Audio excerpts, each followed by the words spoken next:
Have you ever looked at a PowerPoint slide and thought, this could use a little more personality?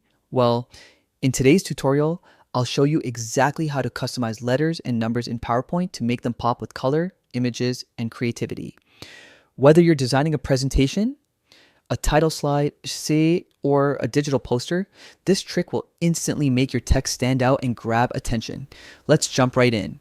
First, open PowerPoint on your computer. You can use either a new blank presentation or one you're already working on. Once it's open, head over to the Insert tab on the top menu. Now, select Text Box and draw it anywhere on your slide. This is where your customized letter or number will go. Inside that box, type a single letter, like A or any number you want to stylize. With your text selected, go up to the Format Shape tab. This is where all the magic happens. Under Text Fill, you'll see several options to change how your text looks. You can use Solid Fill for bold colors, Gradient Fill for smooth transitions, or the one we'll focus on today, Picture Fill. Click on Picture or Texture Fill, then choose Insert Picture from File. This allows you to use any image from your computer as the fill for your text. Think of it like wrapping your letter or number in a custom design. It could be a texture, a pattern, or even a photo. Once you select your image, PowerPoint automatically applies it to your text. You'll see your letter transform instantly into a beautiful image-filled design.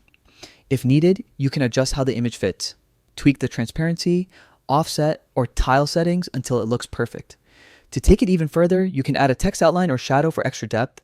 Play around with different combinations to find a style that matches your theme or message. And that's it. You've just learned how to customize letters and numbers in PowerPoint using images and creative formatting. It's simple, quick, and makes a huge difference in the visual appeal of your presentation. So go ahead, experiment with different fonts, colors, and images to create something that's uniquely yours. If you found this tutorial helpful, don't forget to like the video, subscribe for more PowerPoint tips, and let me know in the comments what kind of design you'd like me to cover next. Thanks for watching, and I'll see you in the next one.